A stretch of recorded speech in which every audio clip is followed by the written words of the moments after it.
তোমরা এই পরিমাণ ছেলে মাশাআল্লাহ দেখো, কিন্তু তোমরা একটা ছেলে দাঁড়াইয়া বাকিদের দিকে দেখো, চেহারা সব। যদি এখানে 500 ছেলে হয়, 450 ছেলের চেহারায় নামাজের কোনো চিহ্ন নাই। এভাবে আল্লাহ ভুলে গেলা কেন? মাথা নোয়াইলে কি হবে বাবা? আমি তো কিছুই বলতেছি না, আমি তো আমার পথে চলে যাব এখন। কে কার জন্য আটকায়? আমার জন্য আপনারা আটকাইবেন না, আপনাদের জন্য আমরা আটকাবো না। সবাই সবার মতোই দুনিয়া।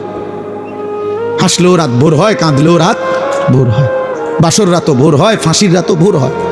তাহাজ্জুদের যে সেজদা করে তার জন্য ভোর হয়।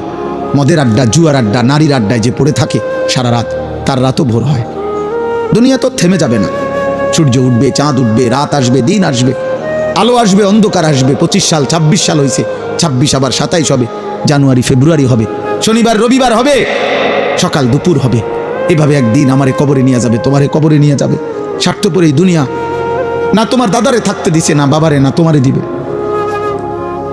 ফেরাউন রে দেয় নাই, নমরুদ রে থাকতে দেয় না, আবার ইমানদারকেও তো থাকতে দেয় না। দুনিয়াতে আব্দুল কাদের জিলানিও থাকে নাই, ফেরাউনও থাকে না, কেউ তো থাকে নাই রে বাপ। এত সহজে আল্লাহ তাআলা আমাদেরকে ইসলামের পরিচয় দেওয়ার পরও আমরা যদি ভুলে যাই, এর চাইতে বড় দুঃখ, খোদার কসম, কিয়ামতের দিন এর চাইতে বড় আফসোস আর থাকবে না।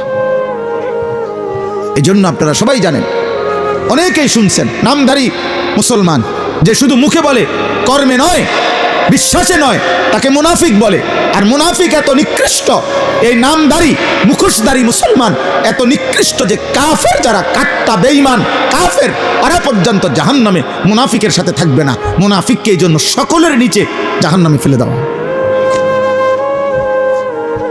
আবু জাহেল বলবে, আল্লাহ আমি মুনাফিকের লগে আমারে যেন আযাব না দেয়, ওরা আরো নামা, ওরে দেখলে আমার ঘৃণা হয়, কারণ আমি তো প্রকাশ্যেই বলছি আমি মুহাম্মদকে মানি না। কথা বলেন না? সে তো মৃত্যু পর্যন্ত বলছে আমি মানি না, কিন্তু আমি তো বলছি আমি মানি। আমি বলতেছি আমি মুসলমান, অথচ আমি সেজদা দিচ্ছি না। আমি তাহলে আপনি বলেন কেন? তোমরা যুবক যদি সারা বছর তোমাদের যদি বেঈমানের চুলটাই পছন্দ হয়, তো পুরা বেঈমানের আদর্শ, পুরা বেঈমানের ধর্ম গ্রহণ করতে অসুবিধা তোর কি বেটা? তাই তো বাবার বাঁধন ছেড়ে দে বেটা, পরিবারের বন্ধন ছেড়ে দে, বাপ মার থেকে আলাদা হ বেটা। কোন ফুটবল খেলোয়াড় অথবা কোন ক্রিকেট খেলোয়াড় অথবা ইউরোপের কোন কাফের বেঈমান যাদের মতো চুল রাখছো, যাদের চলাফেরা পছন্দ করছো, তারে বাপ হিসাবে ঘোষণা দাও, তার কাছে SMS করো, তারে বলো আপনি আমার আব্বা।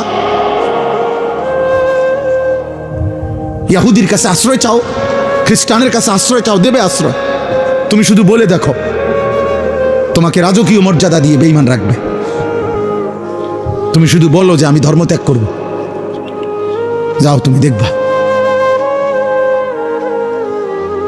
বলো তোমাদের চেহারা তোমরা এমন কালো বানায় ফেলছো কেন? তোমাদের চেহারার মধ্যে দয়া মায়া নাই কেন আব্বা? তোমরা এমন মালিক ভুলে গেলা কেন? এমন রব ভুলে গেলা কেন? দুনিয়া নিয়ে খুশি হয়ে গেলেন? বাবারা আপনারাও, ছেলেরা তোমরাও, মারা আপনারাও, সবাই মিলে দুনিয়া নিয়ে খুশি হয়ে গেলেন। আখেরাত লাগবে না তো? আখেরাত যদি লাগে তো এমনি এমনি আখেরাত।